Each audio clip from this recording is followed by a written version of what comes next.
എല്ലാ പ്രിയപ്പെട്ടവർക്കും ട്രേഡർ സ്ട്രീറ്റിൻ്റെ പുതിയൊരു വീഡിയോയിലേക്ക് സ്വാഗതം. ഇന്നത്തെ വീഡിയോയിൽ നമ്മൾ നോക്കാൻ പോകുന്നത് ഒരു ഷെയർ അല്ലെങ്കിൽ ഒരു സ്റ്റോക്ക് വന്നിട്ട് നമ്മൾ ഫണ്ടമെൻ്റലി എങ്ങനെയാണ് ഈസി ആയിട്ട് അനലൈസ് ചെയ്യാൻ പറ്റുന്നത് എന്നുള്ള ഒരു സാധാരണമായിട്ടുള്ളൊരു രീതിയാണ് നോക്കുന്നത്. അതിന് നമുക്ക് കുറച്ച് കാര്യങ്ങൾ അറിഞ്ഞിരിക്കണം. ആ കാര്യങ്ങളൊക്കെ അറിഞ്ഞു കഴിഞ്ഞാൽ നമുക്ക് ആവശ്യമുള്ള കാര്യങ്ങളെല്ലാം നമുക്ക് ഈ ഒരു ഇപ്പോൾ സ്ക്രീനിൽ കാണുന്നുണ്ടല്ലോ, screener.in എന്ന് പറഞ്ഞൊരു വെബ്സൈറ്റാണ്. നമുക്കൊരു ഷെയറിൻ്റെ എല്ലാ ഡീറ്റെയിൽസും മനസ്സിലാക്കാൻ പറ്റിയ ഏറ്റവും നല്ലൊരു വെബ്സൈറ്റാണിത്. അപ്പോൾ ഈ വെബ്സൈറ്റിൽ നമുക്ക് ആ കാര്യങ്ങളൊക്കെ അപ്ലൈ ചെയ്തിട്ട് കഴിഞ്ഞാൽ നമുക്ക് ഈസി ആയിട്ട് ഒരു ഷെയറിൻ്റെ ഡീറ്റെയിൽസ് എല്ലാം നമുക്ക് കിട്ടും. അതിനകത്ത് ഫണ്ടമെൻ്റലി വേണമെങ്കിൽ അങ്ങനെ കിട്ടും. അത് വാല്യൂ സ്റ്റോക്കാണോ അണ്ടർ വാല്യൂഡ് സ്റ്റോക്കാണോ എന്നൊക്കെ നമുക്ക് മനസ്സിലാക്കാൻ പറ്റും. അപ്പം അതെങ്ങനെയാണ് നമ്മൾ നോക്കുന്നത്, അതിൻ്റെ എന്തൊക്കെ കാര്യങ്ങളാണ് നമ്മൾ സാധാരണ അറിഞ്ഞിരിക്കേണ്ടത്, അപ്പോൾ അതൊക്കെ ഒന്ന് പറയാൻ വേണ്ടിയാണ് ഈ ഒരു വീഡിയോ ചെയ്യുന്നത്. അപ്പം ഇത് കണ്ട് കൃത്യമായിട്ട് മനസ്സിലാക്കി കഴിഞ്ഞാൽ ആർക്ക് വേണമെങ്കിലും ഒരു ഷെയർ ഈസി ആയിട്ട് ഫണ്ടമെൻ്റലി സ്ട്രോങ് ആയിട്ടുള്ള സ്റ്റോക്കാണോ അല്ലയോ എന്നൊക്കെ നമുക്ക് മനസ്സിലാക്കാൻ പറ്റും. അപ്പോൾ അതിനു വേണ്ടി നമ്മൾ കുറച്ച് കാര്യങ്ങൾ അറിഞ്ഞിരിക്കണം. ആ കാര്യങ്ങൾ ചെറുതായിട്ടൊന്ന് ജസ്റ്റ് ഒരു ചെറിയ ഡീറ്റെയിൽ തരാൻ ശ്രമിക്കാം. അപ്പം നമുക്ക് ആ കാര്യങ്ങളിലേക്ക് നോക്കാം. ഒന്നാമതായിട്ട് മാർക്കറ്റ് ക്യാപ്പാണ്. ഒരു കമ്പനിയുടെ ഷെയർ മാർക്കറ്റ് മൂല്യം എത്ര എന്ന് കാണിക്കുന്നതാണ് എന്താണ് മാർക്കറ്റ് ക്യാപ്പ്. അത് കണ്ടുപിടിക്കാനുള്ള ഫോർമുല എന്ന് പറയുന്നത് total number of shares into share price. Current price എത്ര ഉണ്ടോ അത് into total number of shares. ഈ ഷെയറിൻ്റെ പ്രൈസ് അങ്ങോട്ടും ഇങ്ങോട്ടും മാറുന്നതിനനുസരിച്ച് മാർക്കറ്റ് ക്യാപ്പിൽ കൂടുകയും കുറയുകയൊക്കെ ചെയ്യാം. അപ്പം ഈ നോർമലി മാർക്കറ്റ് ക്യാപ്പ് വെച്ചിട്ട് കമ്പനികളെ ഒരു 3 രീതിയിലാണ് നമ്മുടെ ഇന്ത്യൻ മാർക്കറ്റിൽ തരം തിരിച്ചിട്ടുള്ളത്. ഒന്ന് ലാർജ് ക്യാപ്പ് എന്ന് പറയും, അതായത് 20 crores മുകളിലുള്ള കമ്പനികൾ, മാർക്കറ്റ് ക്യാപ്പുള്ള കമ്പനികൾ. മിഡ് ക്യാപ്പ് എന്ന് പറഞ്ഞാൽ 5,000 കോടി തൊട്ട് 20,000 കോടി വരെ ആസ്തിയുള്ള മാർക്കറ്റ് ക്യാപ്പുള്ള കമ്പനികൾ. അതുപോലെ സ്മോൾ ക്യാപ്പ് എന്ന് പറഞ്ഞാൽ 5,000 കോടിക്ക് താഴെ മാർക്കറ്റ് ക്യാപ്പുള്ള കമ്പനികൾ. അപ്പോൾ ഒന്നാമതായിട്ട് നമ്മൾ അറിഞ്ഞിരിക്കേണ്ട ഒരു കാര്യമാണിത്, മാർക്കറ്റ് ക്യാപ്പ് എന്താണെന്നും. അപ്പം ഓരോ രീതിയിൽ എങ്ങനെയാണ് 3ആയിട്ട് തരം തിരിച്ചിട്ടുണ്ട്: large cap, mid cap, small cap. അപ്പോൾ ഓരോ ലാർജ് ക്യാപ്പിന് എത്ര റേഞ്ചാണുള്ളത്, മിഡ് ക്യാപ്പിന് എത്ര റേഞ്ചാണുള്ളത്, സ്മോൾ ക്യാപ്പിന് എത്ര റേഞ്ചാണെന്നുള്ളതൊക്കെ മനസ്സിലായി കാണുമല്ലോ. അതുപോലെ അതിൻ്റെ എങ്ങനെയാണ് കണ്ടുപിടിക്കുന്നത്, മാർക്കറ്റ് ക്യാപ്പ് കണ്ടുപിടിക്കുന്നതെന്ന കാര്യം മനസ്സിലായിട്ടുണ്ട്. അടുത്ത ഒരു ഇത് നോക്കാം, EPS. EPS എന്ന് പറഞ്ഞാൽ ഏണിങ്സ് പെർ ഷെയർ. ഒരു കമ്പനി അവർ ഒരു വർഷം കൊണ്ടുണ്ടാക്കിയ ലാഭം മുഴുവൻ അവരെന്തോ ചെയ്യും, ഷെയർ ഹോൾഡേഴ്സിന് തുല്യമായിട്ട് വീതിക്കുകയാണെങ്കിൽ ഓരോ ഷെയറിനും കിട്ടുന്ന എമൗണ്ടിന് പറയുന്ന പേരാണ് EPS. EPS കണ്ടുപിടിക്കുന്നത് net profit divided by number of shares. EPS തുടർച്ചയായി കൂടുന്നത് ഒരു കമ്പനിയെ സംബന്ധിച്ച് എന്താണ്, പോസിറ്റീവായിട്ടുള്ള കാര്യമാണ്. നമ്മളെപ്പോഴും കമ്പനിയുടെ റിസൾട്ടൊക്കെ വരുമ്പോൾ നമുക്ക് EPS കൂടി കുറഞ്ഞു എന്നൊക്കെ പറയുന്നത് കേൾക്കാം. അപ്പം EPS കൂടുന്നത് കമ്പനിക്ക് നല്ലതാണ്. എന്ന് പറഞ്ഞാൽ ഒരു നല്ല രീതിയിൽ കമ്പനി വർക്ക് ചെയ്യുന്നു എന്നുള്ളതാണ് അതിൻ്റെ അർത്ഥം. ഒരു സെക്ടറിൽ വന്നിട്ട് 2 കമ്പനിക്ക് ഏകദേശം ഒരേ EPS ആണെങ്കിൽ അതിൽ ഏത് കമ്പനിയാണ് ബെറ്റർ? 2 കമ്പനിയും ബെറ്റർ കമ്പനി ആയിരിക്കും. പക്ഷെങ്കിൽ തമ്മിൽ കമ്പയർ ചെയ്യുമ്പോൾ ഏത് കമ്പനിയാണ് ബെറ്റർ എന്നുള്ളത് നോക്കാൻ നമുക്ക് ഡെബിറ്റ് ഇക്വിറ്റി റേഷ്യോ നോക്കിയാൽ മനസ്സിലാക്കാൻ പറ്റും. ഡെബിറ്റ് ഇക്വിറ്റി റേഷ്യോ ഏറ്റവും കുറവുള്ള കമ്പനി ആയിരിക്കും ആ തന്നിരിക്കുന്ന കമ്പനികളിൽ ബെറ്റർ ആയിട്ടുള്ള കമ്പനി. അപ്പം EPS എന്തായി എന്ന് മനസ്സിലായെന്ന് വിചാരിക്കുന്നു. സിമ്പിളായിട്ട് കാര്യങ്ങൾ മനസ്സിലാക്കി. EPS കൂടുകയാണെങ്കിൽ നല്ലതാണ്, കമ്പനിക്ക് നല്ലതാണ്, അതായത് കമ്പനി നല്ല രീതിയിൽ പ്രോഫിറ്റ് ഉണ്ടാക്കുന്നു എന്നാണ് അതിൻ്റെ അർത്ഥം. അടുത്തത് ഡെബിറ്റ് ഇക്വിറ്റി റേഷ്യോ. ഒരു കമ്പനിയുടെ സാമ്പത്തിക ലാഭം വിലയിരുത്താൻ ഉപയോഗിക്കുന്ന ഒരു അനുപാതം. ഒരു കമ്പനിയുടെ മൊത്തം ബാധ്യതകൾ അതിൻ്റെ ഷെയർ ഹോൾഡേഴ്സ് ഇക്വിറ്റി കൊണ്ട് ഡിവൈഡ് ചെയ്യുമ്പോഴാണ് നമുക്കിത് കിട്ടുന്നത്. ഡെബിറ്റ് ഇക്വിറ്റി കണ്ടുപിടിക്കാനുള്ള equation total liabilities divided by total share holders equity. Debit equity ratio 1ൽ താഴെ ആയിരിക്കുന്നതാണ് നല്ലത്. നമ്മൾ ശ്രദ്ധിക്കേണ്ടത് എന്തുവാ, ഇപ്പോൾ ഒരു കമ്പനിയുടെ ഡെബിറ്റ് ഇക്വിറ്റി റേഷ്യോ 2 പറഞ്ഞാൽ നമ്മൾ അന്നേരം ഓർത്തണം ആ കമ്പനിക്ക് കടം കൂടുതലാണ്. നമുക്കെപ്പോഴും നമ്മൾ സെലക്ട് ചെയ്യുമ്പോൾ നമ്മൾ ശ്രദ്ധിക്കേണ്ടത് ഡെബിറ്റ് ഇക്വിറ്റി റേഷ്യോ ഏറ്റവും കുറവുള്ളതായിരിക്കും. 0 ആണെങ്കിൽ ഏറ്റവും നല്ലത്, 1ൽ താഴെയുള്ളതാണെങ്കിൽ കുഴപ്പമില്ല. 1ൽ താഴെയാണെന്നുള്ള പറഞ്ഞാൽ അതിൻ്റെ അർത്ഥം ഡെബിറ്റ് ഇക്വിറ്റി എന്താണ് പറയുന്നത്, ഒന്നിൽ കൂടുതലായാൽ അത് റിസ്ക്കാണ്. ഡെബിറ്റ് ഒരിക്കലും ഷെയർ ഹോൾഡേഴ്സ് ഇക്വിറ്റിയേക്കാളും കൂടാൻ പാടില്ല. ഒന്നിൽ കൂടുതലാണെങ്കിൽ അതിൽ നിന്നും മനസ്സിലാക്കേണ്ടത് നമുക്ക് കമ്പനിക്ക് കടം പേ ഓഫ് ചെയ്യാനുള്ള ഇക്വിറ്റി ഇല്ല. അതുകൊണ്ടാണ് നമ്മൾ ഡെബിറ്റ് ഇക്വിറ്റി റേഷ്യോ ഒന്നിൽ കൂടുതലുള്ള സ്റ്റോക്കുകൾ നമ്മൾ എന്താ ചെയ്യില്ല, ലോങ് ടൈമിലേക്ക് വാങ്ങിച്ചു വെക്കുന്നത് നല്ലതല്ല. പക്ഷേങ്കിൽ ഇത് എന്താണ് പറയുന്നത്, ബുള്ളിഷ് റണ്ണ് വരുന്ന സമയത്ത് ഏത് നല്ല അഴുക്ക് ഷെയർ ആണെങ്കിലും മൂവ്മെൻറ്റ് കിട്ടും. ആ സമയത്തല്ല നമ്മൾ മാർക്കറ്റ് ഇപ്പോൾ ഒരു സൈഡ് വേസ് മൂവ്മെൻറ്റിലോട്ട് മാറും, അതല്ല ബീർസ്റ്റനിലോട്ട് മാറിക്കഴിഞ്ഞാൽ ഇങ്ങനെയുള്ള ഒന്നിൽ കൂടുതൽ ഡെബിറ്റ് ഒക്കെയുള്ള കമ്പനികൾ കണ്ടമാനം ഇറങ്ങിപ്പോകാനാണ് ചാൻസ് കൂടുതൽ. അപ്പോൾ നമ്മളെപ്പോഴും ശ്രദ്ധിക്കേണ്ടത് ഡെബിറ്റ് ടു ഇക്വിറ്റി റേഷ്യോ എത്ര ആയിരിക്കണം, ഒന്നിൽ താഴെ ആയിരിക്കണം. EPS കൂടണം. EPS കണ്ടിന്യൂസ് കൂടുകയാണെങ്കിൽ അതിൻ്റെ അർത്ഥം കമ്പനി എന്താണ്, നല്ല രീതിയിൽ പ്രോഫിറ്റ് ഉണ്ടാക്കുന്നുണ്ട് എന്നാണ് എൻ്റെ അർത്ഥം. ഈ ഡെബിറ്റ് ഇക്വിറ്റി റേഷ്യോ ഒന്നിൽ താഴെയാണെങ്കിൽ കമ്പനിക്ക് കടം കുറവാണ്. കമ്പനിക്ക് 0 എന്ന് പറഞ്ഞാൽ ഡെബിറ്റ് തീരെയില്ല. അതായത് ഒന്നിൽ കുറവാണെങ്കിൽ, ഒന്നിൽ കൂടുതലാണെങ്കിൽ അതിൻ്റെ അർത്ഥം എന്തുവാ, ഷെയർ ഹോൾഡേഴ്സ് ഇക്വിറ്റിയെക്കാട്ടിലും പിന്നെ കൂടുതലാണ് ഡെബിറ്റ്. മനസ്സിലായില്ലേ? അപ്പോൾ ഡെബിറ്റ് ഇക്വിറ്റി റേഷ്യോ എപ്പോഴും ഒന്നിൽ കുറവായിരിക്കുന്നതാണ് നല്ലത്. നമ്മൾ ഷെയർ എടുക്കുമ്പോൾ ആ ഷെയറിൻ്റെ ഡീറ്റെയിൽസ് നോക്കുമ്പോൾ ശ്രദ്ധിക്കേണ്ട ഒരു കാര്യം അതാണ്. PE ratio, price to earning ratio എന്ന് പറയും. PE റേഷ്യോ ഒരു കമ്പനിയുടെ ഓഹരി വിലയെ അതിൻ്റെ ഓരോ ഷെയറിൻ്റെ വരുമാനവുമായിട്ട് ബന്ധപ്പെടുത്തിയാണ് നമ്മൾ കണ്ടുപിടിക്കുന്നത്. PE റേഷ്യോ എന്ന് പറയുന്നത് market value per share divided by EPS earnings per share. അതിനകത്ത് ഒരു എക്സാമ്പിൾ കൊടുത്തേക്കുന്ന ഒരു ഷെയർ ൻ്റെ വില 100 രൂപ, EPS 10 രൂപയാണെങ്കിൽ PE റേഷ്യോ എന്ന് പറയുന്നത് 100 ഡിവൈഡഡ് ബൈ 10, അതായത് 10 രൂപ ആയിരിക്കും. അതായത് ഒരു കമ്പനിയിൽ നിന്ന് നമുക്ക് 1 രൂപ പ്രോഫിറ്റ് കിട്ടണമെന്നുണ്ടെങ്കിൽ 10 രൂപ ഇൻവെസ്റ്റ് ചെയ്യണമെന്നാണ് അതിൻ്റെ അർത്ഥം. PE റേഷ്യോ ഉയർന്ന PE അനുപാതം എന്നതുകൊണ്ട് കമ്പനിക്ക് ഒന്നുകിൽ അമിത മൂല്യം ഉണ്ടെന്ന്, അല്ലെങ്കിൽ നമുക്ക് ഈ ആൾക്കാർക്ക് ഒത്തിരി താല്പര്യമുള്ള കമ്പനി ആയിരിക്കാം, ഭാവിയിൽ നല്ല വളർച്ച കിട്ടാൻ ചാൻസ് ഉള്ള കമ്പനി ആയതുകൊണ്ടായിരിക്കാം ഉയർന്ന PE വരുന്നതെന്ന് നമുക്ക് പറയാൻ പറ്റും. വരുമാനം ഇല്ലെങ്കിലോ അതോ നഷ്ടം സംഭവിക്കുന്നതായ കമ്പനികൾക്ക് PE അനുപാതം ഇല്ല. കാരണം ഡിനോമിനേറ്ററിൽ ഇടാനൊന്നും അവിടെ കാണത്തില്ല. അതുപോലെ താഴ്ന്ന ചില ഷെയർ നമ്മൾ നോക്കുമ്പോൾ കാണാം PE ഒന്നും കാണിക്കത്തില്ല, 0 എന്ന് കാണിക്കുന്നതാണ്. അപ്പോൾ മനസ്സിലാക്കണം, അതിനകത്ത് എന്തില്ല, അതിനകത്ത് ഒന്നീ വരുമാനം ഇല്ല, അതല്ലെങ്കിൽ നഷ്ടം എന്തെങ്കിലും സംഭവിച്ചാൽ അതിൻ്റെ അകത്ത് ഡിനോമിനേറ്ററിൽ ഇടാൻ ഇതില്ല, എന്തിനു പറയുന്നത്, ഡിനോമിനേറ്റർ ഇടാൻ അതിൻ്റെ EPS ഇല്ല എന്നാണ് അതിൻ്റെ അർത്ഥം.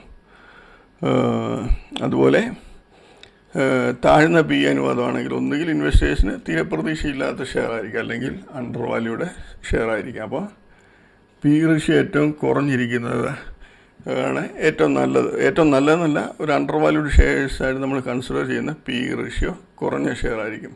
പിന്നെ ഇൻഡസ്ട്രി PEയുമായിട്ട് കമ്പയർ ചെയ്യുമ്പോൾ ഇപ്പോൾ ഇൻഡസ്ട്രി PE 20, ഷെയറിൻ്റെ PE ഒന്ന് 10 ഉള്ളെങ്കിൽ അതും ഒരു അണ്ടർ വാല്യൂഡ് സ്റ്റോക്കായിട്ട് കരുതാം. നല്ല കമ്പനി ആണെങ്കിൽ അതൊരു അണ്ടർ വാല്യൂഡ് സ്റ്റോക്കായിട്ട് നമുക്ക് കരുതാൻ പറ്റും. എപ്പോഴും PE റേഷ്യോ നമ്മുടെ ഇൻഡസ്ട്രി PEയെക്കാട്ടി കൂടുതലാണെങ്കിൽ അത് നോർമൽ നമ്മൾ പറയും ഇച്ചിരി എക്സ്പെൻസീവാണെന്ന് പറയും. പക്ഷേങ്കിൽ ഇതിനകത്ത് ആദ്യം പറഞ്ഞ പോലെ ആ കമ്പനിയുടെ സ്റ്റോക്കിന് PE റേഷ്യോ കൂടുതലുള്ളത് ചിലപ്പോൾ ഭാവിയിൽ നല്ല വളർച്ച കിട്ടാൻ ചാൻസ് ഉള്ള ഷെയർ ആയതുകൊണ്ടായിരിക്കാം, അത് ഒരു സംഭവമായിരിക്കാം.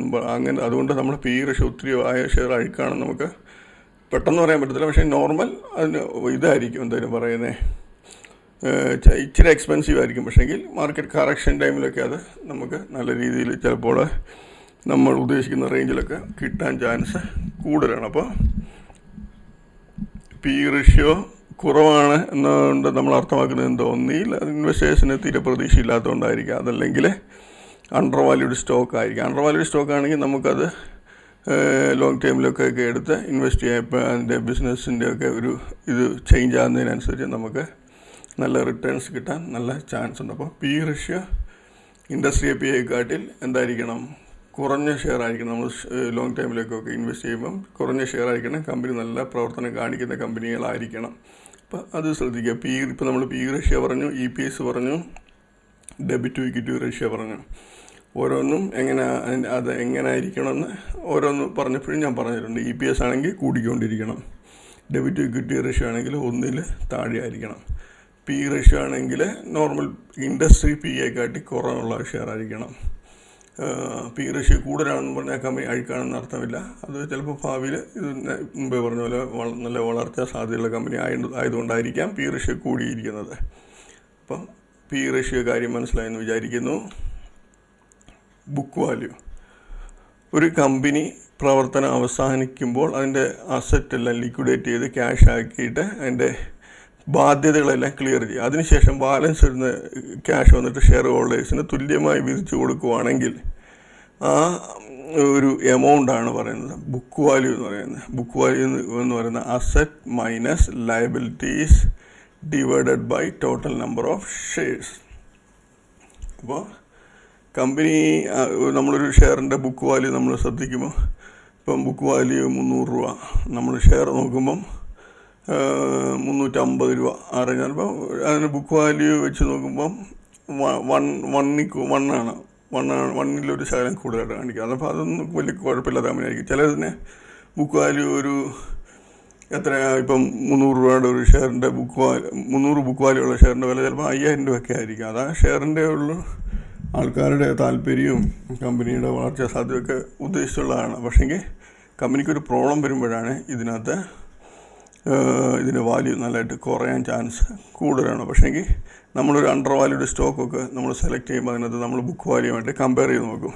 ഇപ്പോൾ ബുക്ക് വാല്യൂവിന് അടുത്തൊക്കെ നിൽക്കുകയാണെങ്കിൽ, അല്ലെങ്കിൽ ഒരു 1 ടൈമോ 2 ടൈംസോ ഒക്കെ കൂടുതലായിട്ട് ഉള്ളെങ്കിൽ അത് നമുക്ക് എടുക്കുന്നതിന് കുഴപ്പമൊന്നുമില്ല. അതുപോലെ ബുക്ക് വാല്യൂവിനെക്കാട്ടി താഴ്ന്ന ഷെയറുകളാണ്, അതും നമുക്ക് നോക്കി നല്ല ക്വാളിറ്റി കമ്പനീസ് ആണെങ്കിൽ ലോങ് ടൈമിലേക്ക് നമുക്കെടുത്ത് വെക്കാൻ പറ്റും. അപ്പം ബുക്ക് വാല്യൂ മനസ്സിലായെന്ന് വിചാരിക്കുന്നു. അടുത്തത് P B ratio. P B ratio ഒരു ഇൻവെസ്റ്റ് ചെയ്യുന്ന ആൾക്കാർ സ്ഥാപനത്തിൻ്റെ മാർക്കറ്റ് ക്യാപിറ്റലൈസേഷൻ്റെ പുസ്തക മൂല്യമായി താരതമ്യം ചെയ്യുന്നതിനും വില കുറഞ്ഞ കമ്പനികളെ കണ്ടെത്തുന്നതിനോട്ടൊക്കെ പി ബി റേഷ്യോ നമ്മൾ യൂസ് ചെയ്യുന്നു. ഈ അനുപാതം കണക്കാക്കുന്നത് കമ്പനിയുടെ നിലവിലെ ഓഹരി വിലയെ അതിൻ്റെ ബുക്ക് വാല്യൂ പെർ ഷെയർ കൊണ്ട് ഹരിച്ചിട്ടാണ്. അപ്പോൾ പി ബി റേഷ്യോ 1 കൂടുതലാണെങ്കിൽ അതിനകത്ത് ആ ഷെയറിനോട് ഇൻവെസ്റ്റേഴ്സിന് നല്ല താല്പര്യം ഉണ്ടെന്നാണ് പി ബി റേഷ്യോ. അപ്പോൾ വാല്യൂ ഇൻവെസ്റ്റേഴ്സൊക്കെ ആണെങ്കിൽ പി ബി റേഷ്യോ എന്താ ചെയ്യും, 1 താഴെയുള്ള ഷെയറുകൾ പൊട്ടൻഷ്യൽ ഇൻവെസ്റ്റ്മെൻറ്റായിട്ട് പരിഗണിക്കാറുണ്ട്. അപ്പോൾ പി ബി റേഷ്യോ എന്ന് പറഞ്ഞാൽ അത് ഈ എഴുതിയേക്കുന്ന ജസ്റ്റ് വായിച്ച് മനസ്സിലാക്കുക. അതിനുശേഷം പി ബി റേഷ്യോ 1 താഴെയുള്ള നല്ല ക്വാളിറ്റി കമ്പനികൾ കണ്ടു കഴിഞ്ഞാൽ അത് ലോങ് ടൈമിലേക്ക് നമുക്ക് ഒരു നല്ലൊരു ഇൻവെസ്റ്റ്മെൻറ്റിനായിട്ട് കണ്ടെത്താൻ പറ്റും. പി ബി റേഷ്യോ 1 കുറവുള്ള ഷെയറുകളാണെങ്കിൽ അത് ശ്രദ്ധിക്കുക. 1 കൂടുതലാണെങ്കിൽ അതിൻ്റെ അർത്ഥം ഇൻവെസ്റ്റേഴ്സിന് അതിനോട് നല്ല താല്പര്യമുണ്ട് എന്നൊക്കെയാണ്. Dividend percentage. ഒരു കമ്പനി അവരുടെ ബിസിനസ് ലാഭത്തിൽ നിന്നും ഒരു എമൗണ്ട്, മൊത്തമല്ല, അവർക്ക് ഇഷ്ടമുള്ള ഒരു എമൗണ്ട് ഇൻവെസ്റ്റേഴ്സിന് വീതിച്ചു കൊടുക്കാൻ താല്പര്യപ്പെടുന്നുവെങ്കിൽ ആ എമൗണ്ടിനെയാണ് ഡിവിഡൻഡ് എന്ന് പറയുന്നത്. ഫേസ് വാല്യൂ അനുസരിച്ചാണ് ഡിവിഡൻഡ് പെർസെൻറ്റേജ് പറയുന്നത്. ഇപ്പം ഫേസ് വാല്യൂ 10% ഫേസ് വാല്യൂ 10 ആണെങ്കിൽ ഇപ്പം നമ്മൾ ഡിവിഡൻഡ് 100% ഡിവിഡൻഡ് കൊടുക്കുന്നത്. ഇപ്പോൾ ഷെയറിൻ്റെ വില 500 രൂപ ആണെങ്കിൽ ആൾക്കാർ കൊടുക്കും 500 രൂപ ഡിവിഡൻഡ് കിട്ടുന്നത്. 500 രൂപ അല്ല ഡിവിഡൻഡ് കിട്ടുന്നത്, 10 രൂപയാണ് കിട്ടുന്നത്. അതായത് ഫേസ് വാല്യൂവിൻ്റെ വെച്ചിട്ടാണ് നമ്മൾ ഡിവിഡൻഡ് കാൽക്കുലേറ്റ് ചെയ്തത്. ഇപ്പോൾ ഒരു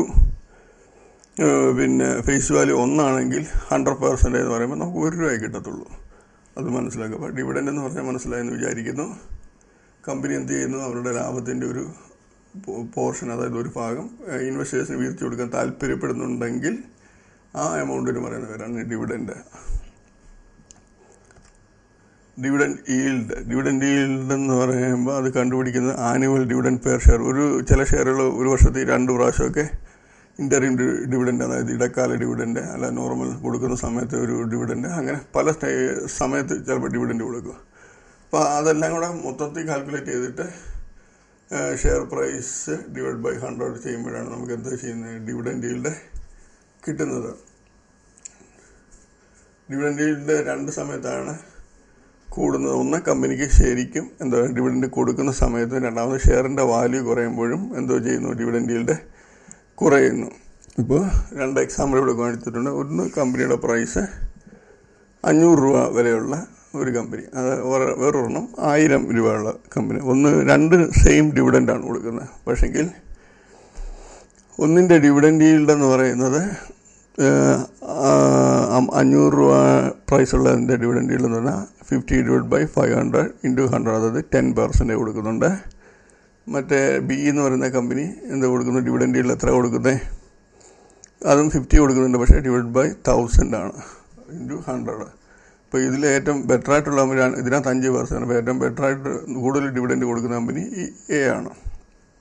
അപ്പോൾ നമുക്കിവിടെ ഒരു 100 ഷെയർ 50,000 രൂപ മുടക്കുമ്പോൾ നമുക്ക് എത്ര കിട്ടും, 100 × 50, ഇവിടെ 5,000 രൂപ നമുക്ക് ഡിവിഡൻഡ് കിട്ടും. ഇവിടെ നമ്മൾ 1,00,000 രൂപ മുടക്കുമ്പോഴാണ് നമുക്ക് ഒരു 5,000 രൂപ കിട്ടുന്നത്. അപ്പോൾ ഇതായിരിക്കും നമുക്ക് ഡിവിഡൻഡ് വെച്ച് നോക്കി നമുക്ക് പൈസ കൂടുതൽ കിട്ടാൻ ചാൻസ് ഉള്ള കമ്പനി ആദ്യത്തെ കമ്പനി ആയിരിക്കും.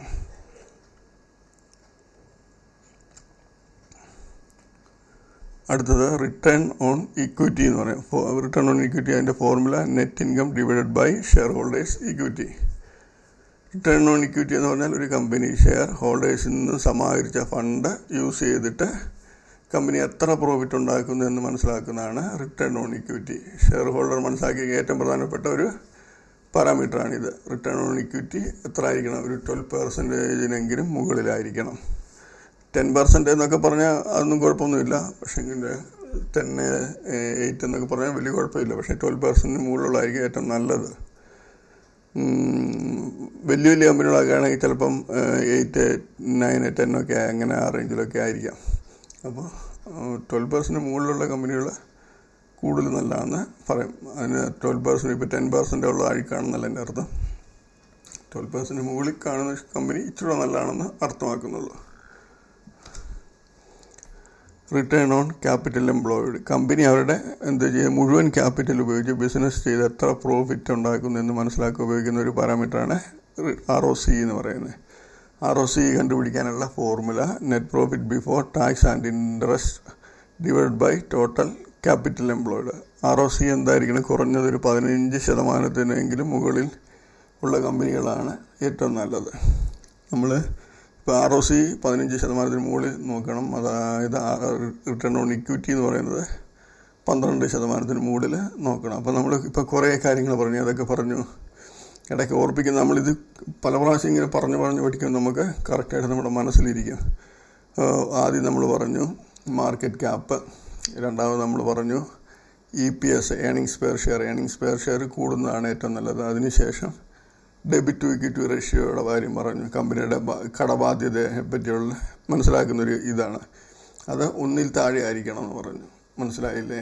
അതുപോലെ റിട്ടേൺ ഓൺ ഇക്വിറ്റി, പിന്നെ അതിനുശേഷം dividend yield, return on capital എംപ്ലോയിയുടെ, പിന്നെയും വേറെ കാര്യങ്ങളുണ്ട്. അത്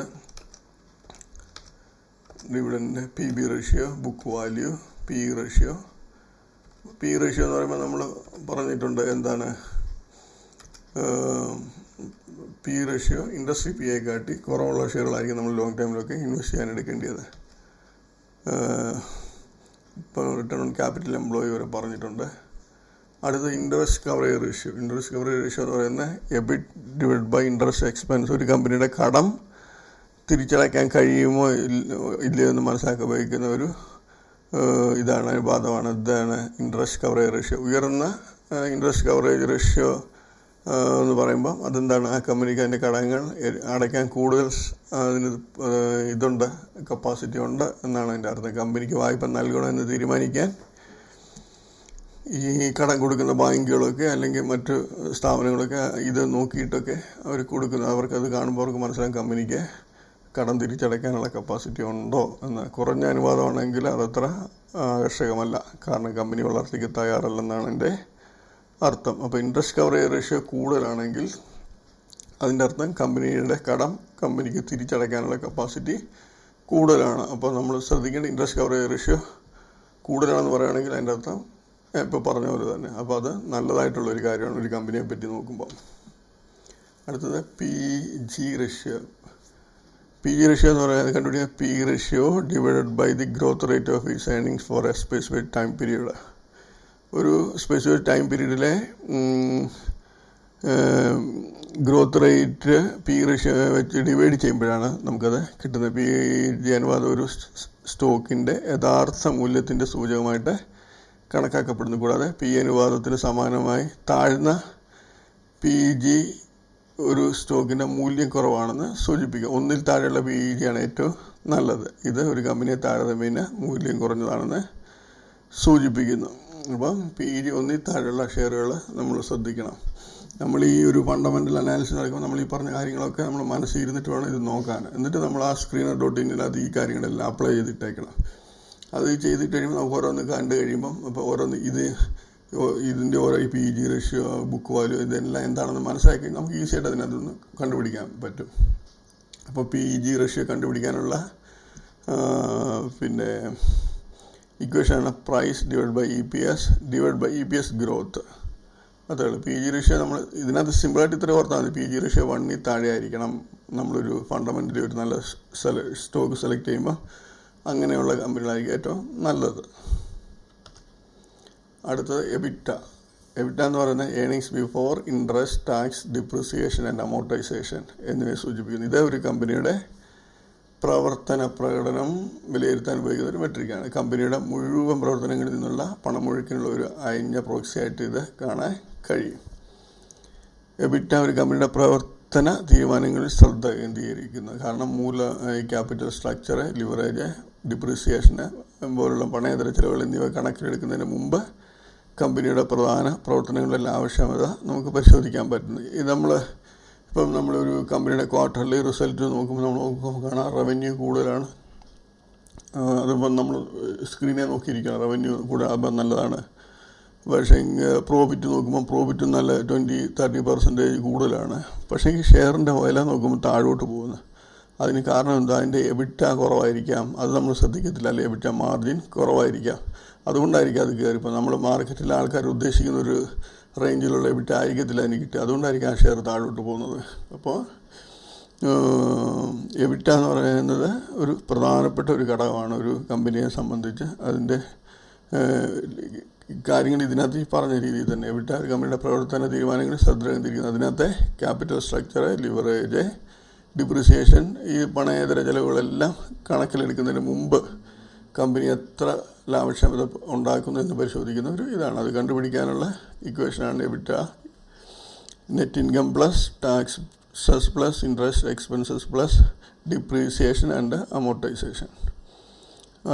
ഇതും ഓപ്പറേറ്റിംഗ് ഇൻകം പ്ലസ് ഡിപ്രീസിയേഷൻ്റെ അമോർട്ടൈസേഷൻ, ഈ രണ്ട് രീതിയിൽ പല ഇക്വേഷൻ ഇച്ചിലൊക്കെ എക്സ്പാൻഡ് ചെയ്യാൻ പറ്റും. അത് ഇപ്പോൾ ആ ഇക്വേഷനാണ് ഇത് എല്ലാം സെയിം തന്നെയാണ്. അപ്പോൾ EBITDA എന്ന് പറയുന്നത് എന്താണെന്ന് മനസ്സിലായെന്ന് വിചാരിക്കുന്നു.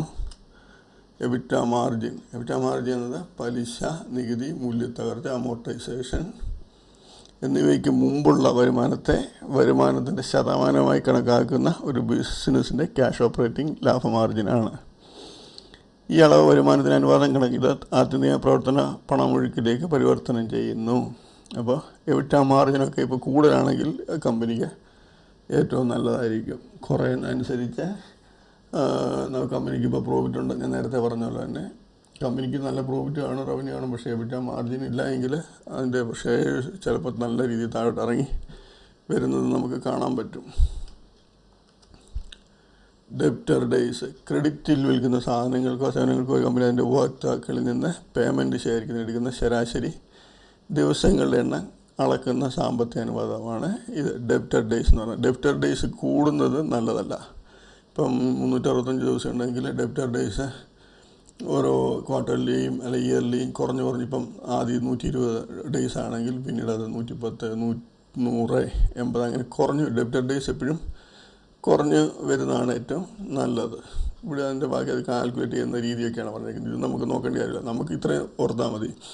ഡെപ്റ്റർ ഡേയ്സ് കുറഞ്ഞ് വരുന്നതാണ് ഏറ്റവും നല്ലത് ഒരു കമ്പനിക്ക്. ഇൻവെൻട്രി ഡേയ്സ്, ഒരു കമ്പനിയുടെ ഇൻവെൻട്രി ഡേയ്സ് എന്നത് ഒരു ഉൽപ്പന്നം വിൽക്കുന്നതിന് മുമ്പ് എത്രത്തോളം സംഭരണത്തിൽ ഉണ്ടെന്ന് മനസ്സിലാക്കുന്ന ഒരു ഇതാണ് ഇൻവെൻട്രി ഡേയ്സ് എന്ന് പറയുന്നത്. ഇത് ഉയർന്നതാണെങ്കിൽ, മെട്രിക് ഉയർന്നതാണെങ്കിൽ അതിൻ്റെ ആവശ്യത്തിന് ഡിമാൻഡ് ഇല്ലാത്തതുകൊണ്ടായിരിക്കാം ഒന്ന്, അല്ലെങ്കിൽ ഉൽപ്പന്നം വളരെ ചിലവേറിയതായിരിക്കാം. അപ്പോൾ ഇൻവെൻട്രി ഡേയ്സ് കുറയുന്നതാണ് ഏറ്റവും നല്ലത്. നമ്മൾ ഇത്രയും നോക്കിയാൽ മതി. ഇപ്പോൾ ഡെപ്റ്റർ ഡേയ്സ് പറഞ്ഞ പോലെ ഡെപ്റ്റർ ഡേയ്സ് കുറഞ്ഞ് വരുന്നത് നല്ലതാണ്. അതുപോലെ ഇൻവെൻട്രി ഡേയ്സ് കുറഞ്ഞു കുറഞ്ഞു വരുന്നതാണ് ഏറ്റവും നല്ലത്. ഇൻവെൻ്ററി ഡേയ്സ് കൂടുതലായിട്ടിരിക്കുന്ന അതിൻ്റെ അർത്ഥം അവരുടെ പ്രോഡക്റ്റ് അവരുടെ സംഭരണത്തിൽ തന്നെ ഇരിക്കുന്നതാണ് അതിൻ്റെ അർത്ഥം ഒന്നീ ഉൽപ്പന്നം വളരെ ചിലവേറിയതാകാം, അല്ലെങ്കിൽ അവർ പ്രൊമോട്ട് ചെയ്യുന്ന ഒരു രീതി ശരിയാകാത്തതുകൊണ്ടായിരിക്കാം. അപ്പോൾ ആ പ്രൊമോട്ട് ചെയ്യുന്ന രീതിയൊക്കെ അവർ ഒന്ന് മാറി ചിന്തിക്കേണ്ട കാര്യം ഉണ്ട് അങ്ങനെയുള്ള സാഹചര്യം വരുന്ന സമയത്ത്. ഡേയ്സ് പേയബിൾ, ഒരു കമ്പനിക്ക് അതിൻ്റെ ബില്ലുകളും ബാധ്യതകളും അടയ്ക്കാനുള്ള ശരാശരി ദിവസങ്ങളുടെ എണ്ണം കണക്കാക്കുന്നു, ഡേയ്സ് പേയബിൾ. അപ്പോൾ ഇതും അതുപോലെ തന്നെ ഡേയ്സ് പേയബിളും കുറഞ്ഞു വരുന്നതാണ് നല്ലത്. ഉയർന്ന DPO ഉള്ള കമ്പനികൾക്ക് പേയ്മെൻറ്റുകൾക്ക് നടത്തുന്നതിന് കാലതാമസം വരുത്താനും കിട്ടുന്ന പൈസ ഹ്രസ്വകാല നിക്ഷേപങ്ങൾക്ക് അതോടൊപ്പം അവരുടെ പ്രവർത്തന മൂലധനവും സൗജന്യ പണമൊഴുക്കും വർദ്ധിപ്പിക്കാനും കഴിയും. കുറഞ്ഞു വരുന്നത് നല്ലതാണ്. പക്ഷേങ്കിൽ അതിൽ എന്താണ് ചെയ്യുന്നത്, ഇത് കൂടുതലാണെങ്കിൽ അത് ഇതിനെ താഴെ പറഞ്ഞല്ലോ തന്നെ അത് കാലതാമസം വരുത്തുന്നത് കിട്ടിയ പണം അവർ ഹ്രസ്വകാല നിക്ഷേപങ്ങൾക്ക് യൂസ് ചെയ്തത് നല്ല ബെനിഫിറ്റ് ആകുന്ന രീതി കൊണ്ടുവരുന്നെങ്കിൽ ഓക്കെയാണ്. അതല്ലെങ്കിൽ ആ ഡേയ്സ് കുറഞ്ഞു വരുന്നത് തന്നെയാണ് നല്ലത്.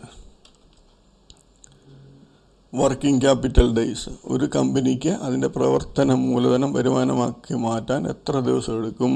ഒരു കമ്പനിക്ക് കൂടുതൽ ദിവസങ്ങൾ പ്രവർത്തന മൂലധനം ഉണ്ടെങ്കിൽ ആ പ്രവർത്തന മൂലധനം വിൽപ്പനയ്ക്കായി മാറ്റാൻ കൂടുതൽ സമയമെടുക്കും. ഒത്തിരി സമയമെടുത്താണ്, സിമ്പിളായിട്ടുള്ള കാര്യം, ഒത്തിരി സമയമെടുത്താണ് അവർ പ്രോഡക്റ്റ് ഉണ്ടാക്കുന്നതെങ്കിൽ ആ ഉണ്ടാക്കിയതിന് ശേഷമല്ലേ അവർക്ക് വിൽക്കാൻ പറ്റത്തുള്ളൂ. അപ്പം ക്യാപിറ്റൽ ഡേയ്സ് ഒത്തിരി കൂടുന്നത് നല്ലതല്ല, അതും കുറയുന്നത് തന്നെയാണ് നല്ലത്.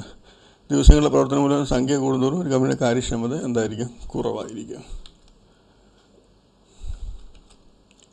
അപ്പം ഈ പറഞ്ഞ ഇത്രയും കാര്യങ്ങൾ നമ്മൾ ശ്രദ്ധിക്കണം. അത് ഓരോന്നും ഇപ്പം ആദ്യമായിട്ട് ജസ്റ്റ് ഹെഡിങ് ആയിട്ടൊന്ന് കാണിച്ച് വിട്ടേക്കാം.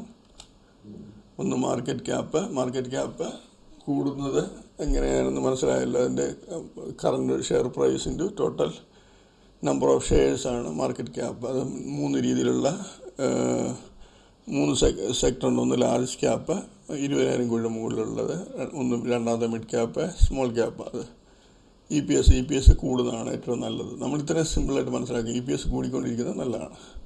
ഡെബിറ്റ് ടു ഇക്വിറ്റി റേഷ്യോ, അത് ഡെബിറ്റ് ടു ഇക്വിറ്റി റേഷ്യോ 1 താഴെയുള്ളതാണ് നല്ലത്. നമ്മൾ അത്രയും ഓർത്തിരുന്നാൽ മതി. പി റേഷ്യോ നമ്മൾ ഇൻഡസ്ട്രി PE കമ്പയർ ചെയ്യുമ്പോൾ പിന്നെ നമ്മൾ സെലക്ട് ചെയ്യുന്ന സ്റ്റോക്കിൻ്റെ ആ സെയിം ഇൻഡസ്ട്രി PE കാട്ടി കുറവാണെങ്കിൽ നമുക്കത് നല്ലതാണെന്ന് കൺസിഡർ ചെയ്യാൻ പറ്റും. അണ്ടർ വാല്യൂ സ്റ്റോക്കാണെന്നൊക്കെ മനസ്സിലാക്കാൻ പറ്റും. ഒരു 10 താഴേക്കുള്ളതൊക്കെ നല്ലതാണെന്ന് പറയാറുണ്ട്. അപ്പോൾ അത് ശ്രദ്ധിക്കുക. PE റേഷ്യോ ബുക്ക് വാല്യൂവിനെ കാട്ടി ഒത്തിരി മടങ്ങ് കൂടുതലാണ് ഷെയറിൻ്റെ വിലയെങ്കിൽ ഒന്നുകിൽ കമ്പനിക്ക് നല്ല വളർച്ചാ സാധ്യത ഉള്ളത് കൊണ്ടാകാം, അല്ലെങ്കിൽ ആൾക്കാർക്ക് നല്ല പ്രതീക്ഷ ഉള്ളത് കൊണ്ടാകാം. പിന്നെ അതല്ല ചില കമ്പനികൾ നല്ല കമ്പനികളാണെങ്കിൽ ഈ ബുക്ക് വാല്യൂവിന് അടുത്തോ ഒരു 1 ടൈമോ അല്ലെങ്കിൽ ബുക്ക് വാല്യൂവിനെ താഴെ ഒക്കെ ഉള്ളതാണെങ്കിൽ നമുക്കത് ലോങ് ടേം ഇൻവെസ്റ്റ്മെൻറ്റിന് നമുക്ക് യൂസ് ചെയ്യാൻ പറ്റും. PB റേഷ്യോ 1 താഴെയുള്ള ഷെയറുകൾ നമ്മൾ നോർമൽ നല്ല പൊട്ടൻഷ്യൽ ഇൻവെസ്റ്റ്മെൻറ്റിന് യൂസ് ചെയ്യാൻ പറ്റുമെന്ന് മനസ്സിലാക്കാൻ പറ്റും. PB റേഷ്യോ 1 താഴെ ആണെന്നൊന്ന് നോക്കുക. നമുക്ക് അത്രയും അറിഞ്ഞാൽ മതി, കൂടുതൽ ഡീപ്പായിട്ട് അറിയേണ്ട കാര്യമില്ല.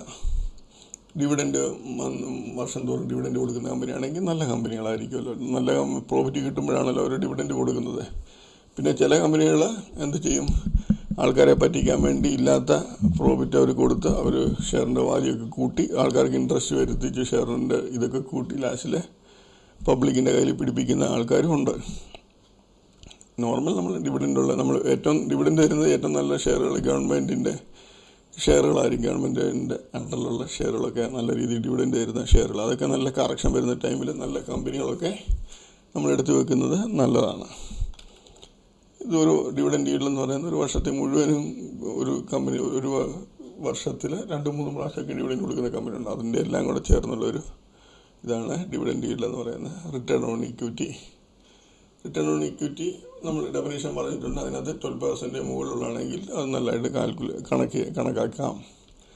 റിട്ടേൺ ഓൺ ക്യാപിറ്റൽ എംപ്ലോയിഡ് എന്ന് പറയുന്നത് അത് നമ്മൾ 15% മുകളിലാണെങ്കിൽ നമുക്കത് നല്ലതായിട്ട് കണക്കാക്കാം. ഇതെല്ലാം പറയുന്നത് ഒരു കമ്പനി നമ്മൾ ലോങ് ടേം ഇൻവെസ്റ്റ്മെൻറ്റിന് വേണ്ടി സെലക്ട് ചെയ്യുമ്പോൾ ഇതൊക്കെ ഓക്കെ ആണെങ്കിൽ നമുക്ക് എടുക്കാവുന്നതാണ് എൻ്റെ അർത്ഥം. ഇൻട്രസ്റ്റ് കവറേജ് റേഷ്യോ കൂടുന്തോറും കമ്പനിക്ക് അവരുടെ കടം അടച്ച് ഇതാക്കാനുള്ള കപ്പാസിറ്റി ഉണ്ടെന്നാണ് അതിൻ്റെ അർത്ഥം. അപ്പോൾ ഇൻട്രസ്റ്റ് കവറേജ് റേഷ്യോ കൂടുകയാണെങ്കിൽ, വർഷം തോറും കൂടുകയാണെങ്കിൽ അതിൻ്റെ അർത്ഥം അങ്ങനെയാണ്. അപ്പോൾ അതും നല്ലതാണ്. പി ജി റേഷ്യോ എന്താണ്? 1 താഴെയാണെങ്കിൽ അത് ഏറ്റവും നല്ല മൂല്യമുള്ളൊരു കമ്പനിയായിട്ട് നമുക്ക് കാൽക്കുലേറ്റ് ചെയ്യാം. നല്ല കമ്പനി, ക്വാളിറ്റി കമ്പനീസിലൊക്കെ പി ജി റേഷ്യോ 1 താഴെയായിട്ട് കണ്ടെങ്കിൽ നമുക്കത് പൊട്ടൻഷ്യൽ ഇൻവെസ്റ്റ്മെൻറ്റിന് അതും യൂസ് ചെയ്യാം. എബിറ്റ മാർജിൻ കൂടുന്നതാണ്. എബിറ്റ മാർജിനും എല്ലാം നല്ല രീതിയിൽ കൂടുതൽ, ഇപ്പോൾ 15%, 20% ഒക്കെ വരുമ്പോൾ നല്ലതാണ്. അതിൽ കൂടുതലാണെങ്കിൽ എത്ര കൂടിയാലും നല്ലതാണ്. ഇതൊക്കെ എല്ലാം debited days, inventory days, days payable, working capital days, ഇതെല്ലാം കുറയുന്നതാണ് നല്ലത്. അപ്പോൾ അതിൻ്റെ കാര്യങ്ങൾ എന്താണെന്നൊക്കെ മനസ്സിലായെന്ന് വിചാരിക്കുന്നു. ഇനി നമ്മൾ ഇത് നമ്മൾ ആ സൈറ്റിൽ അപ്ലൈ ചെയ്തിട്ട് വേറെ കുറച്ച് കാര്യങ്ങളോട് നമുക്ക് ശ്രദ്ധിക്കാനുണ്ട്. ഇപ്പോൾ ഈ screener.in എന്ന് പറയുന്ന സൈറ്റാണ് ഞാൻ യൂസ് ചെയ്യുന്നത്. ഇതാണ് ഏറ്റവും നല്ലൊരു സൈറ്റ്. അപ്പോൾ ഈ സൈറ്റിൽ നമുക്ക് ഒരു ഫ്രീ ആയിട്ടൊരു അക്കൗണ്ട് ഓപ്പൺ ചെയ്ത് അതിൽ കയറുക. ഇപ്പം ഞാൻ ഓൾറെഡി ഇതിനകത്ത് അക്കൗണ്ട് ഓപ്പൺ ചെയ്തിട്ടുണ്ട്. ഇതിവിടെ പാസ്വേഡ് അടിച്ചു, ഞാൻ പാസ്വേഡ് ഇട്ട് കൊടുത്തു. അപ്പോൾ നമുക്കിങ്ങനെ ഓപ്പൺ ആകും. നമുക്കിവിടെ കമ്പനി ഇപ്പോൾ സെർച്ച് ചെയ്യാൻ പറ്റും. ഇപ്പോൾ റിലയൻസ് ആണെങ്കിൽ റിലയൻസ് എന്നുള്ള കമ്പനി സെർച്ച് ചെയ്യാൻ പറ്റും. റിലയൻസിന് ഇതിപ്പോൾ നമ്മളിപ്പം ഇവിടെ പറഞ്ഞ കാര്യങ്ങളൊക്കെ ഇവിടെ ആഡ് ചെയ്തിട്ടിട്ടുണ്ട്. അപ്പോൾ നിങ്ങൾക്കിത് ആദ്യമായിട്ട് ഓപ്പൺ ചെയ്യുമ്പോൾ ഇത്രയും കാണത്തില്ല, കുറച്ച് മാത്രമേ കാണത്തുള്ളൂ. പിന്നെ നമുക്ക് അത്യാവശ്യമുള്ളതൊക്കെ നമ്മൾ ആഡ് ചെയ്ത് ഇവിടെ ഇടണം. അതിനെ എഡിറ്റ് റേഷ്യോസിൽ പോവുക. ഇവിടെ കുറേ റേഷ്യോസ് ഉണ്ട്. നമ്മൾ പറഞ്ഞതിനകത്ത് ആവശ്യമുള്ളതല്ല ഇവിടെ ടിക്ക് ചെയ്തിടുക. ചിലത് നമ്മൾ പറയാത്തതിനകത്ത് കാണാം. അപ്പോൾ നമ്മൾ ഇവിടെ ഒന്ന് സെർച്ച് ചെയ്ത് നോക്കുക. അപ്പോൾ നമുക്കത് ആഡ് ചെയ്യാൻ പറ്റും. എന്നിട്ട് അതങ്ങ് സേവ് ക്വിക്ക് റേഷ്യോസ് എന്നുള്ള സേവ് ചെയ്തിടുമ്പോൾ നമുക്ക് ആ കാര്യങ്ങൾ മുഴുവനും ഇവിടെ കിട്ടും. അതിനുശേഷം ഈ കമ്പനിയുടെ ഫുൾ ഡീറ്റെയിൽസ് ഇവിടെ കിട്ടും. കമ്പനി ഏത് ടൈപ്പ് കമ്പനിയാണ്, കമ്പനിയുടെ ബിസിനസ്, എല്ലാ രീതികളെ എല്ലാം ഇവിടെ നമുക്ക് ഈ ഒരു സൈഡിൽ കമ്പനിയുടെ ഇവിടെ ക്ലിക്ക് ചെയ്യുമ്പോൾ നമുക്ക് കിട്ടും. പിന്നീട് ഇപ്പം ഞാനിവിടെ ആഡ് ചെയ്യുമ്പോൾ തന്നെ മാർക്കറ്റ് ക്യാപ്പ് ഉണ്ടല്ലേ, 19 ലക്ഷത്തിന് മുകളിലാണ് കറണ്ട് പ്രൈസ്. നമുക്ക് ഹൈ ലോ ഇവിടെ ആഡ് ചെയ്യണം. Stock P 28, industry P 7. ഇതിപ്പോൾ സ്റ്റോക്ക് പി ഒത്തിരി ഹൈ ആണ്, പക്ഷേങ്കിൽ കമ്പനിയുടെ ഒരു സൈസ് കൂടെ നമ്മൾ കാൽക്കുലേറ്റ് ചെയ്യണം. ഇപ്പോൾ ഡെബിറ്റ് ടു ഇക്വിറ്റി റേഷ്യോ 1 താഴെയാണ്, നല്ല കാര്യമാണ്. ഇൻട്രസ്റ്റ് കവറേജ് റേഷ്യോ 5 നല്ലതാണ്. ഇപ്പോൾ റിട്ടേൺ ഓൺ ഇക്വിറ്റി 9%. ഇപ്പോൾ ഞാൻ നേരത്തെ പറഞ്ഞിട്ടുണ്ട്, റിട്ടേൺ ഓൺ ഇക്വിറ്റി വലിയ കമ്പനികൾ അത് ഇപ്പോൾ 12 താഴെയാന്ന് പറഞ്ഞാലും കുഴപ്പമൊന്നുമില്ല. 12 താഴെ ഒത്തിരിയും താഴെയായിരുന്നു, 8, 9, 10, 6 റേഞ്ചൊക്കെ കുഴപ്പമില്ല. Face value 10. അതുപോലെ പിന്നെ അവിടെ നമ്മൾ ആഡ് ചെയ്യേണ്ട ഒരു കാര്യം, ഓൾ ടൈം ഹൈയും ഓൾ ടൈം ലോയും നമ്മൾ അവിടെ ആഡ് ചെയ്യണം. അതുപോലെ ഇൻട്രിൻസിക് വാല്യൂ, ആന്തരിക മൂല്യം എന്ന് പറയും, ഇത് നമ്മൾ ആഡ് ചെയ്തിടണം. അതുപോലെ പ്ലഡ്ജിങ് പെർസെൻറ്റേജ്, പ്ലഡ്ജ് ചെയ്തിട്ടുണ്ടോ എന്ന കാര്യങ്ങൾ നമുക്ക് മനസ്സിലാക്കാൻ പറ്റും. പി ജി റേഷ്യോ ഇവിടെ 2 ആണ് കാണിക്കുന്നത്.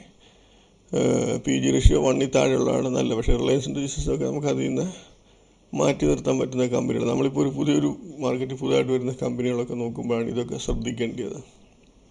അപ്പം ഇവിടെ നോക്കി ഞാൻ പറഞ്ഞ കാര്യങ്ങളെല്ലാം മാർക്കറ്റ് ക്യാപ്പുണ്ട്, കറണ്ട് പ്രൈസ്, ഹൈ ലോയെ, ഡെയിലി ഹൈ ലോയെ, സ്റ്റോക്കിൻ്റെ പി ഉണ്ട്, ബുക്ക് വാല്യൂ ഉണ്ട്, ഡിവിഡൻഡ് ഡീലുണ്ട്, റിട്ടേൺ ഓൺ ക്യാപിറ്റൽ എംപ്ലോയ്ഡ് ഉണ്ട്, റിട്ടേൺ ഓൺ ഇക്വിറ്റി ഉണ്ട്, ഫേസ് വാല്യൂ വേണം. ഫേസ് വാല്യൂ നമ്മൾ അത്യാവശ്യമായിട്ട് ഇടണം. ഡെബിറ്റ് ടു ഇക്വിറ്റി റേഷ്യോ ഉണ്ട്, കറണ്ട് ലയബിലിറ്റീസ് ഉണ്ട്, ഡിപ്രിസിയേഷൻ ഉണ്ട്, current ratio, interest coverage ratio, ഇതൊന്നും നമ്മൾ നോക്കണ്ട. ഡിവിഡൻഡ് ഡീലിൻ്റെ face value, promoter holding, all time low നോക്കണം എത്രയാണ്, ഓൾ ടൈം ഹൈ, അതുപോലെ ഇൻഡസ്ട്രി പി ഇ, പ്ലഡ്ജ് എന്ന് പറഞ്ഞാൽ അവർ പണയം വെക്കുക, ഷെയർ പണയം വെച്ചിട്ടുണ്ടോ ഇല്ലയോ എന്നാണ് ഇതിൻ്റെ അർത്ഥം. പിന്നെ റിസർവ്സ് എത്ര ഉണ്ടെന്ന് നോക്കുക. കരുതൽ ധനം, അതായത് കമ്പനിക്ക് അഥവാ എന്തെങ്കിലും പ്രോബ്ലം വന്നെങ്കിൽ അവർക്ക് അത് സോൾവ് ചെയ്യാൻ പറ്റിയ രീതിയിലുള്ള സാമ്പത്തികം അവർ റിസർവ് ചെയ്യുന്നുണ്ടോ എന്ന് നോക്കണം. ഇവിടെ നമുക്ക് ഡെബിറ്റ് അവർക്ക് 3,16,000 കോടിയാണ് ഉള്ളത്. റിസർവ് അവിടെ എത്ര ഉണ്ട്? 7,44,000. അതൊന്നും ഒരു വിഷയമേ അല്ല. അപ്പോൾ പിന്നെ പി ജി റേഷ്യോ, പിന്നെ നമുക്കതിൻ്റെ ഗ്രാഫ് ഇവിടെ മൊത്തത്തിൽ കാണാൻ പറ്റും. കമ്പനിയുടെ പ്ലസും മൈനസും, കമ്പനിയുടെ പോസിറ്റീവായിട്ടുള്ള കാര്യങ്ങൾ ഇവിടെ കാണും, നെഗറ്റീവായിട്ടുള്ള കാര്യങ്ങൾ ഇവിടെ കാണും. സെയിം സെക്ടറിലെ മറ്റ് കമ്പനികളുമായിട്ട് കമ്പയർ ചെയ്ത് ഇവിടെ നോക്കാൻ പറ്റും നമുക്ക് പിയർ കമ്പാരിസൺ. അതുപോലെ ക്വാർട്ടർലി റിസൾട്ട് നമുക്കിവിടെ നോക്കാൻ പറ്റും. ക്വാർട്ടർലി റിസൾട്ട് ഓരോ ക്വാർട്ടറിലും കൂടുന്നുണ്ടോ കുറയുന്നുണ്ടോ, എക്സ്പെൻസ് കൂടുന്നുണ്ടോ കുറയുന്നുണ്ടോ, ഓപ്പറേറ്റിംഗ് പ്രോഫിറ്റ് കൂടുന്നുണ്ടോ കുറയുന്നുണ്ടോ. ഇതൊക്കെ ഓപ്പറേറ്റിംഗ് പ്രോഫിറ്റൊക്കെ എല്ലാം കൂടുന്നതായിരിക്കുമല്ലോ നല്ലത്. എക്സ്പെൻസ് കുറയുന്നതായിരിക്കും നല്ലത്. ഓപ്പറേറ്റിംഗ് പ്രോഫിറ്റ് മാർജിൻ കൂടുന്നതായിരിക്കും നല്ലത്. ഇത് സ്റ്റഡിയാണ്. 17-18% കണ്ടിന്യൂസ് നിൽക്കുന്നു. ഇൻട്രസ്റ്റ് ഒക്കെ കുറയുന്നതായിരിക്കും നല്ലത്. ഡിപ്രീസിയേഷൻ കുറയുന്നതാണ് നല്ലത്. പ്രോഫിറ്റ് ബിഫോർ ടാക്സ് കൂടുന്നതാണ് നല്ലത്. നെറ്റ് പ്രോഫിറ്റ് കൂടുന്നതായിരിക്കും നല്ലത്. EPS കൂടുന്നതായിരിക്കും നല്ലത്. ഇനി പ്രോഫിറ്റ് ലോസ് സെയിൽസ് കൂടുന്നത് നല്ലതാണ്. എക്സ്പെൻസ് കുറയുന്നതാണ് നല്ലത്. നേരത്തെ പറഞ്ഞല്ലോ തന്നെ ഇതിനകത്തെല്ലാം കാര്യങ്ങൾ നമുക്ക് മനസ്സിലാക്കാൻ പറ്റും. കോമ്പൗണ്ട് സെയിൽസ് ഗ്രോത്ത് 10 ഇയറിൽ 8% നല്ലതാണ്. 5 ഇയറിൽ 18% കാണിക്കുന്നുണ്ട്. 3 ഇയറിൽ 14% ഒക്കെ കാണിക്കും. അപ്പോൾ ഇതെല്ലാം നമ്മൾ നോക്കി കാര്യങ്ങൾ ഈസിയായിട്ട് മനസ്സിലാക്കാൻ പറ്റും. പിന്നെ ഇതിൻ്റെ ബാലൻസ് ഷീറ്റ് നമുക്കിവിടെ കണ്ട് മനസ്സിലാക്കാൻ പറ്റും. ഇതിനകത്ത് ഇക്വിറ്റി ക്യാപിറ്റൽ കൂടിക്കൂടി വരുന്നത് നല്ല കാര്യം. റിസർവ്സ് കൂടിക്കൂടി വരുന്നത് നല്ലതാണ്. ബോറോയിങ്സ് അതും കൂടുന്നുണ്ട്. പക്ഷേ എങ്കിൽ ഈ റിസർവ്സ് കൂടുന്നതിനനുസരിച്ച് അത്രയും കൂടുന്നില്ല. അപ്പോൾ ബോറോയിങ്സ് അത്ര എഫക്റ്റായിട്ട് കൂടുന്നില്ല. അത് നല്ല കാര്യമാണ്. ലയബിലിറ്റീസും കൂടിക്കൂടി വരുന്നുണ്ട്. പക്ഷേ എങ്കിൽ അതിൻ്റെ ബിസിനസ് വെച്ച് നോക്കുമ്പം മറ്റുള്ള കാര്യങ്ങൾ അതിനകത്തെല്ലാം നല്ലതായിട്ട് അതും കുഴപ്പമില്ല. ഫിക്സഡ് അസറ്റും കൂടിക്കൂടിയാണ് വരുന്നത്. ഇതെല്ലാം ഇൻവെസ്റ്റ്മെൻറ്റ് എല്ലാം കൂടുതലാണ്.